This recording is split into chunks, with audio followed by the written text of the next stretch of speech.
Hello everyone, आप सभी का फिर से स्वागत है। ये वर्ल्ड ज्योग्राफी एनसीईआरटी का डिस्कशन है और हमारा आज का टॉपिक है पृथ्वी का भूगर्भिक इतिहास अध्याय 2। तो चलिए स्टार्ट करते हैं। स्टार्ट करने से पहले मैं बता दूं, इसका पीडीएफ अवेलेबल है। अगर आपको पीडीएफ चाहिए तो Telegram channel, Telegram quiz group या चैनल के कम्युनिटी बॉक्स में जाइए, वहां पे इसके रिगार्डिंग में इंफॉर्मेशन को अपडेट कर दिया गया है। तो चलिए स्टार्ट करते हैं। देखिए, सबसे पहले आपको दो तीन बातें यहां पे ध्यान रखना है कि हमारे पृथ्वी की आयु कितना अरब वर्ष है। ठीक है। और पृथ्वी की आयु ज्ञात करने के लिए किस पद्धति का प्रयोग किया गया था, और पृथ्वी के भूगर्भिक इतिहास की व्याख्या सर्वप्रथम किसके द्वारा किया गया। तो यहां पे तीन प्रश्न काफी इंपॉर्टेंट है, याद रखना है। तो देखिए, उल्का पिंड और चंद्रमा के चट्टानों के नमूनों के अध्ययन से यह बात स्पष्ट हो गई कि हमारी पृथ्वी की जो आयु है वो है 4.6 अरब वर्ष। यानी हमारी पृथ्वी की आयु कितनी है? 4.6 अरब वर्ष है। पृथ्वी पर सबसे प्राचीन चट्टानी नमूनों के रेडियोधर्मी परीक्षण से उसके 3.9 बिलियन वर्ष पुराना होने का पता चला। यानी जो चट्टान है, सबसे पुराना जो चट्टान है, रेडियोधर्मी परीक्षण से उसका जो आकलन किया गया एज का, वो था 3.9 बिलियन वर्ष पुराना। यानी सबसे जो पुराना चट्टान है उसकी एज है 3.9 बिलियन वर्ष पुराना होने का पता चला। और रेडियो सक्रिय पदार्थों के अध्ययन के द्वारा ही पृथ्वी की आयु की सबसे विश्वसनीय व्याख्या हो सकी है। याद रखिएगा, पियरे क्यूरी और रदरफोर्ड, इन दोनों ने रेडियोधर्मी के आधार पर पृथ्वी की आयु 2 से 3 अरब वर्ष अनुमानित की है। 2 से 3 अरब वर्ष अनुमान लगाया है। पृथ्वी के भूगर्भिक इतिहास की व्याख्या सर्वप्रथम फ्रांसीसी वैज्ञानिक कास्ते द बफन ने किया। किसके द्वारा किया गया? कास्ते द बफन के द्वारा। तो याद रखिएगा। इसके बाद अगर बात करें तो वर्तमान समय में पृथ्वी के इतिहास को अधोलिखित कालखंडों में विभक्त किया गया है। जैसे सबसे पहले है महाकल्प, या इसको एरा कहते हैं, और यह सबसे बड़ा कालखंड है, सबसे बड़ा मतलब कि समय काल है, यह सबसे बड़ा है। इसीलिए इस महाकल्प को युगों में विभक्त कर दिया गया। इसे इपोष भी कहते हैं। और इस युग को प्रथम, द्वितीय, तृतीय, चतुर्थ युग जो है मतलब कि कहा जाता है, इसमें डिवाइड कर दिया गया। तो महाकल्प को युग में विभक्त किया गया और प्रत्येक युग की छोटे छोटे जो है शक या कल्प में विभाजन किया गया। प्रत्येक शक की कालावधि निर्धारित की गई और जीवों तथा वनस्पतियों के उद्भव और विकास पर भी प्रकाश डाला गया है। यहां पर मैं इस पेज को जो है मिनिमाइज कर देता हूं ताकि आप चीजों को एक बार में स्पष्ट देख पाएं और आप एनालिसिस कर पाएं। तो देखिए, इसमें आपको ध्यान रखना है कि किस महाकल्प में कौन सा युग में कौन से युग में कौन सा जो है समय था, किस युग में क्या समय था, इसकी समाप्ति कब हुई, यानी कुल मिलाकर इनकी कितनी वर्ष की अवधि रही। तो आप एक दो बार देख लीजिएगा। और किस मतलब कि महाकल्प में किस जीव जंतु का विकास हुआ, ठीक है, ये चीजें आप देख लीजिएगा, ये काफी इंपॉर्टेंट है। इसके बाद आध महाकल्प के बारे में हम लोग डिस्कस करेंगे। तो देखिए, इसे आर्कियन व प्री कैम्ब्रियन दो भागों में बांटा गया है। जो आध महाकल्प है इसको दो भागों में बांटा गया है। एक है आर्कियन कल्प और दूसरा है आपका प्री कैम्ब्रियन कल्प। देखिए, आर्कियन कल्प जो है इसमें जीवाश्मों का पूर्णतः अभाव है। आर्कियन कल्प या आर्कियन समय में जो है जीवों का कोई जो है साक्ष्य नहीं मिलता है। जीवाश्म क्या होते हैं? जीव जंतु के जो सड़े गले जो अवशेष रह जाते हैं वो होते हैं जीवाश्म। प्री कैम्ब्रियन कल्प में अगर देखें तो देखिए, प्री कैम्ब्रियन कल्प के दौरान महासागरों में रीढ़ विहीन जीवों की उत्पत्ति होती है। आर्कियन कल्प में कोई जीवाश्म नहीं मिलता है, लेकिन प्री कैम्ब्रियन कल्प में बिना रीढ़ के महासागरों में कुछ जीवों की उत्पत्ति होती है, कुछ जीव जन्म लेते हैं। ठीक है। इसके बाद नेक्स्ट समय है आर्कियन कल्प। आर्कियन कल्प अगर इसके बारे में देखें तो इस कल्प के शैलों में, आर्कियन कल्प के शैलों में जीवाश्मों का पूर्णतः अभाव है। यानी आर्कियन कल्प में भी जीवाश्म नहीं मिलते हैं। इसीलिए इसे प्राग जैविक कल्प भी कहते हैं या एजोइक कल्प भी कहा जाता है। इन चट्टानों में ग्रेनाइट और निस की प्रधानता है।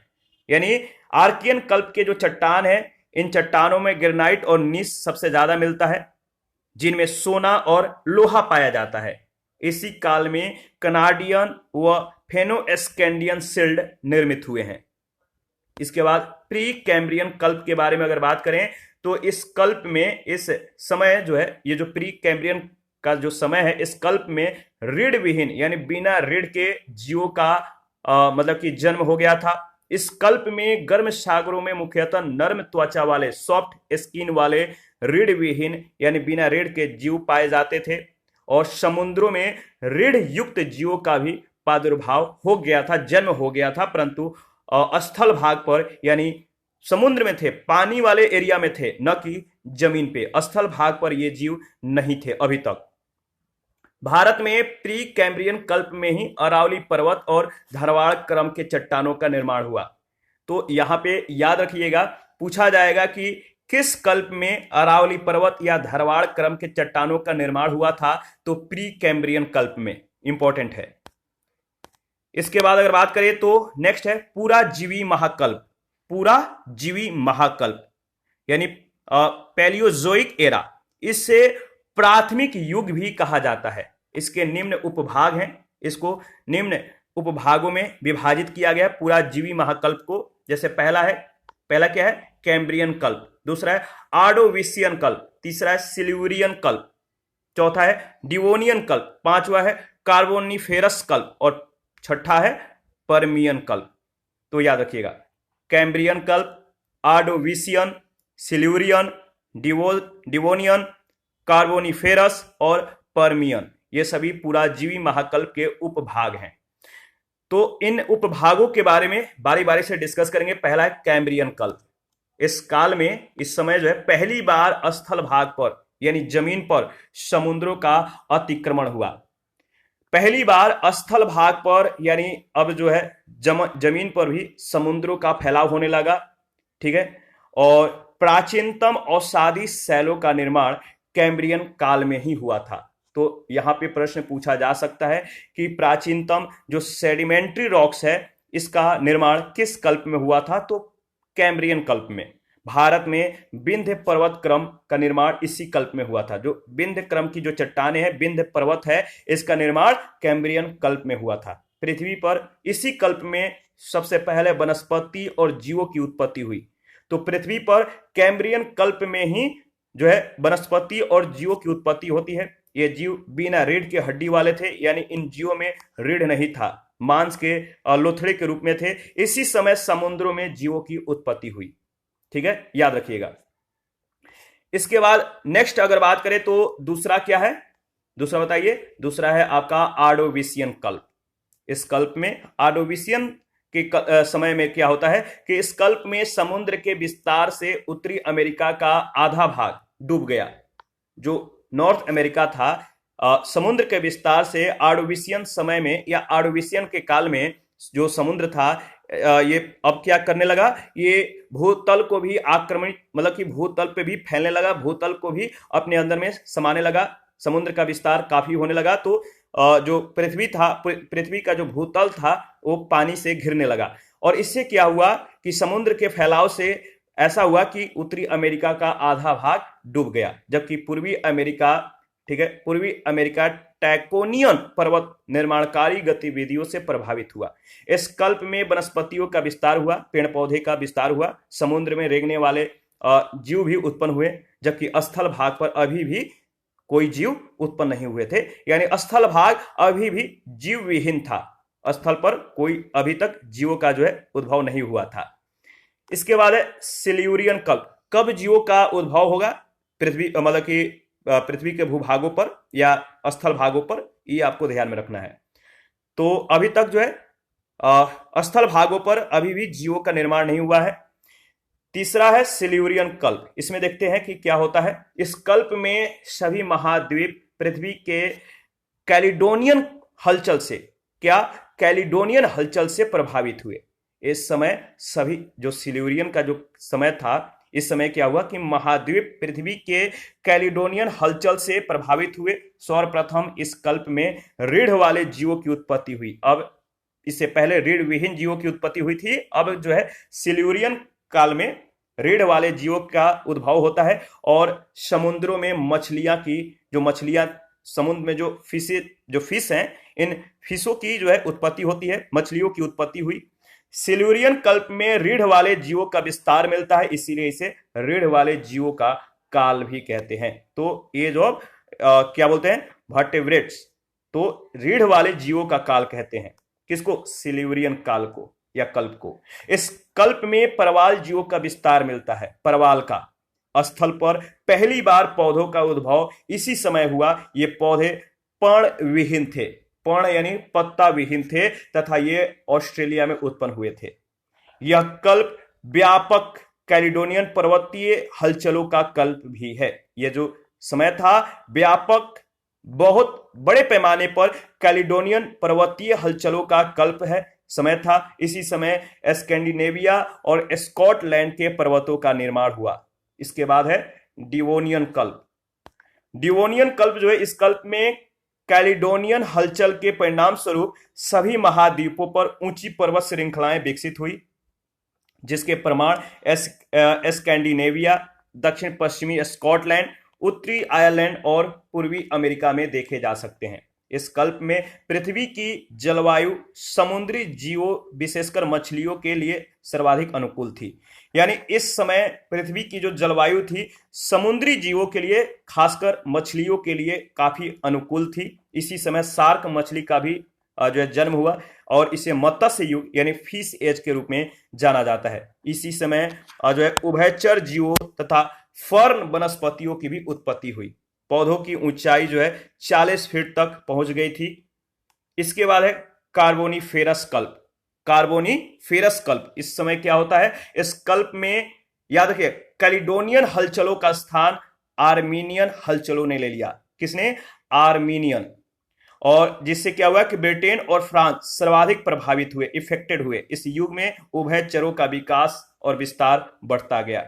रेंगने वाले जीवों का स्थल पर जो है, रेप्टाइल्स का स्थल पर जो है जन्म हुआ, आविर्भाव हुआ, उत्पन्न हुए ये। और इस कल्प में 100 फीट ऊंचे पेड़ भी उत्पन्न हुए, इसीलिए इसे बड़े वृक्षों का काल भी कहा जाता है। इस समय बने भ्रंशों में पेड़ों के दब जाने से गोंडवाना क्रम की चट्टानों का निर्माण हुआ, जिनमें कोयले के व्यापक निक्षेप पाए जाते हैं। इसे जीवों का युग कहा जाता है। जीवों का युग याद रखिएगा।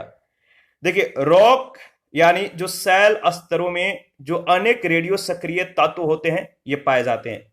जो चट्टान के जो स्तर होते हैं, जो लेयर्स होते हैं, चट्टान जो होते हैं, इनके अंदर में चट्टान में रेडियो सक्रिय तत्व जो है पाए जाते हैं।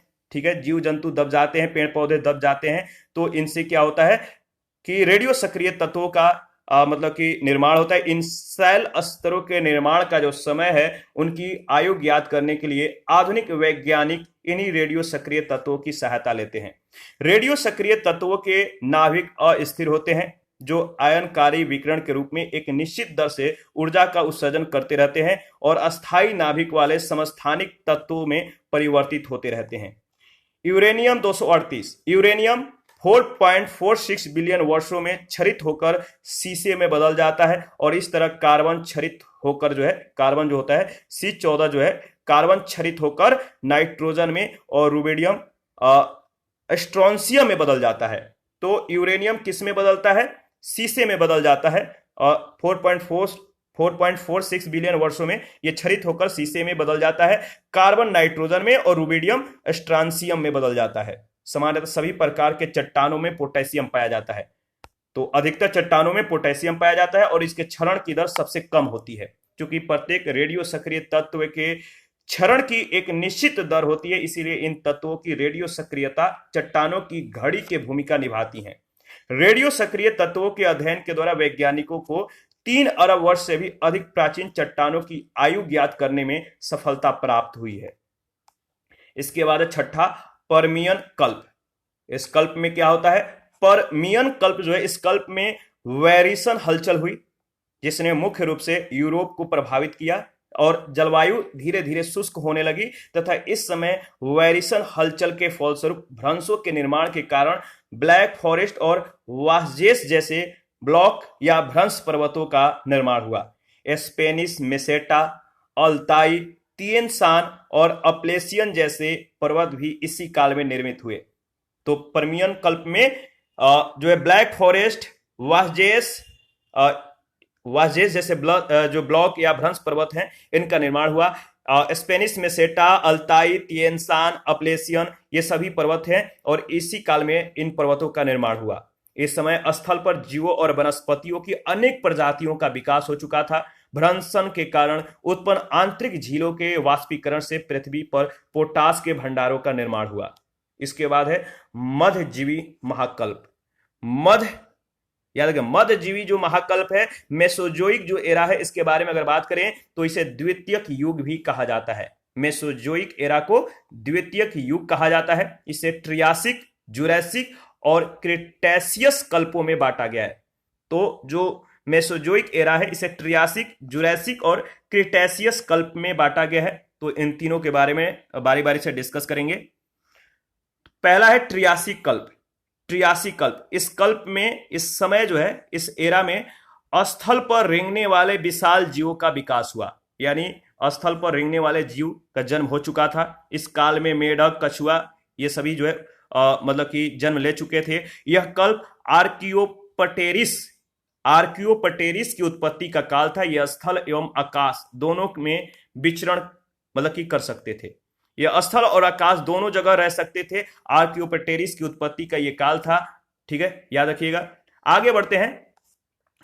इसके बाद बात करें तो इसी समय तीव्र गति से तैरने वाले लॉबस्टर यानी केकड़ा समूह का प्राणी का उद्भव भी हुआ।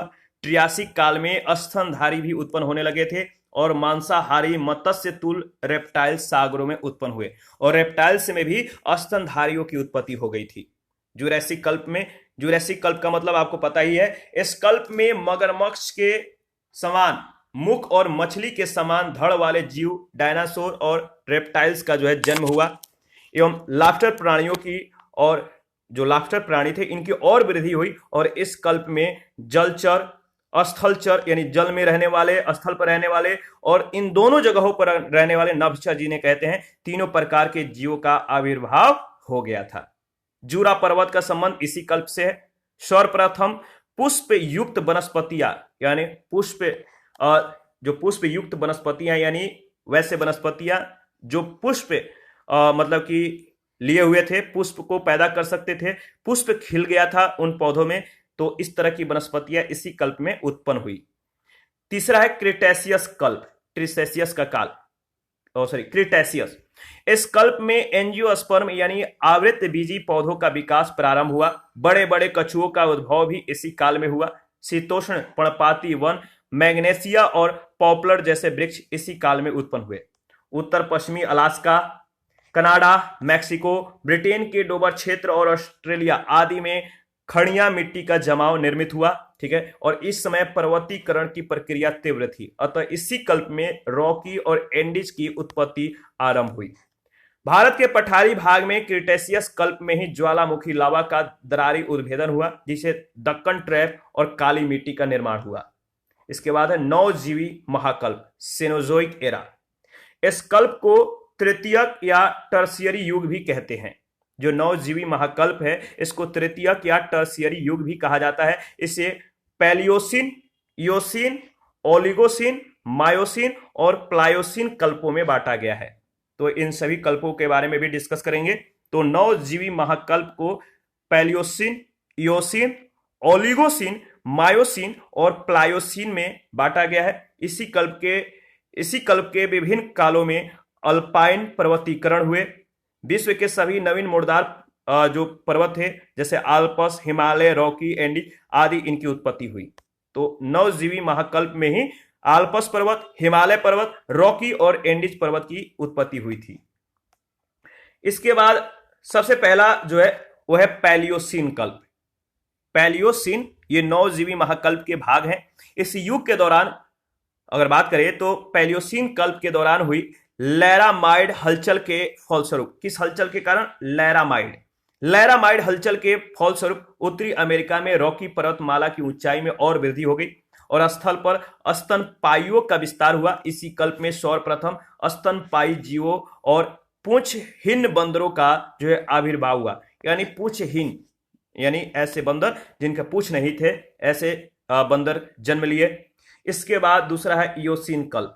इस युग में भूतल पर यानी जमीन पर विभिन्न दरारों के माध्यम से ज्वालामुखी का क्या हुआ, उद्गार हुआ और स्थल पर रेंगने वाले जीव प्राय विलुप्त हो गए और इसी समय प्राचीन खरगोश उत्पन्न हुए। हाथी, घोड़ा, गैंडा, सुअर इनके पूर्वजों की उत्पत्ति हुई।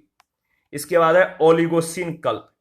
ओलिगोसिन कल्प में क्या होता है कि इस कल्प में अल्पाइन पर्वतीकरण प्रारंभ हुआ। इसी कल्प में बिल्ली, कुत्ता, भालू आदि की भी उत्पत्ति हुई। इसी कल्प में बिना पूंछ वाले बंदरों का आविर्भाव हुआ, जिसे मानव का पूर्वज कहा जा सकता है। बृहत हिमालय की उत्पत्ति का कल्प भी यही है।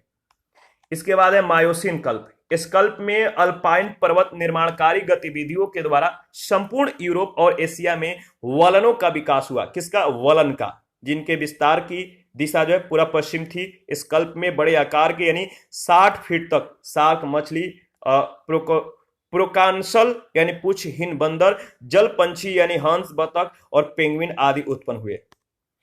हाथी का भी विकास इसी कल्प में हुआ, इसी एरा में हुआ। भारत में मध्य या लघु हिमालय की उत्पत्ति का जो मुख्य काल है वो यही है। पांचवा है प्लायोसिन कल्प।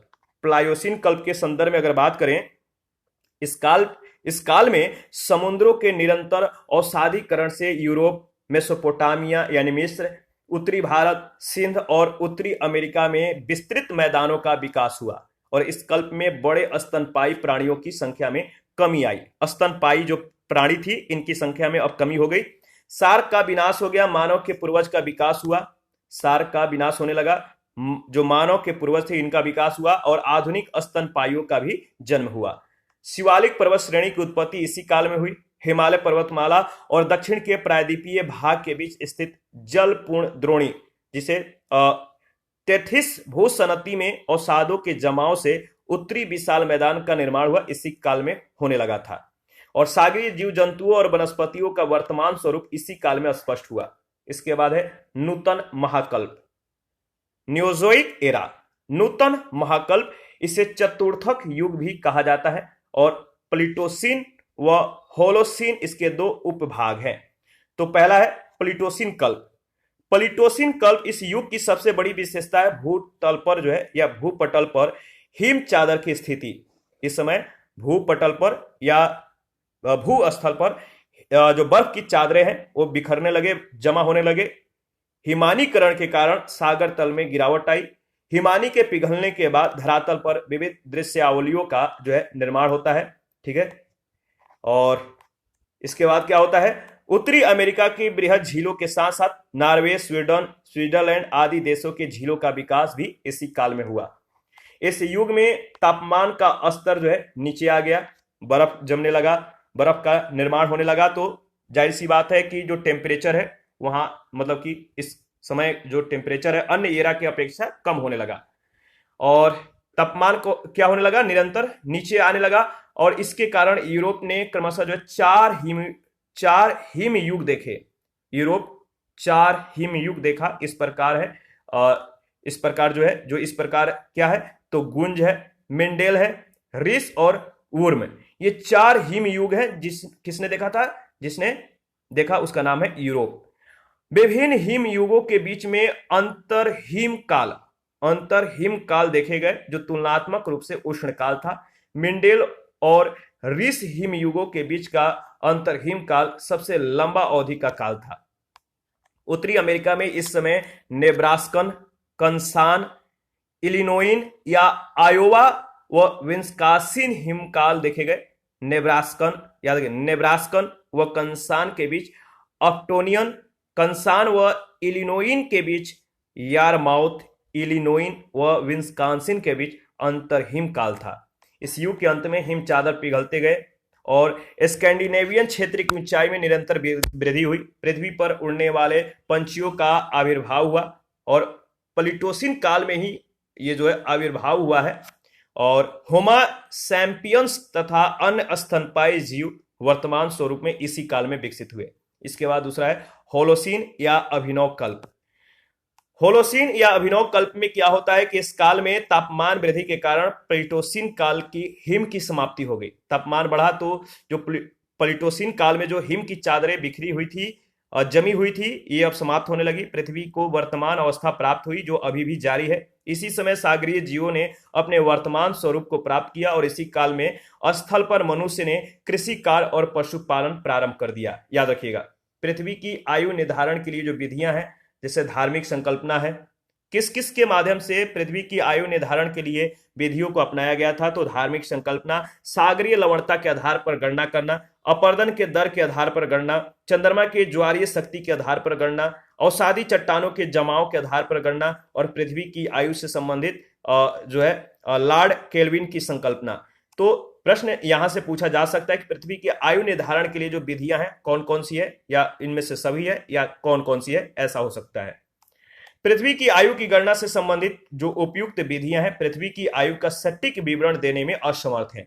इससे पृथ्वी की आयु का एक निश्चित अनुमान लगाया जा सकता है, लेकिन सटीक जो है अनुमान नहीं लगाया जा सकता है। इस संदर्भ में सबसे उपयुक्त विधि जो है वह रेडियो सक्रिय तत्वों के आधार पर पृथ्वी की आयु की गणना करना। किसके आधार पर? रेडियो सक्रिय तत्वों के आधार पर। इस बात को याद रखिएगा, इंपॉर्टेंट है।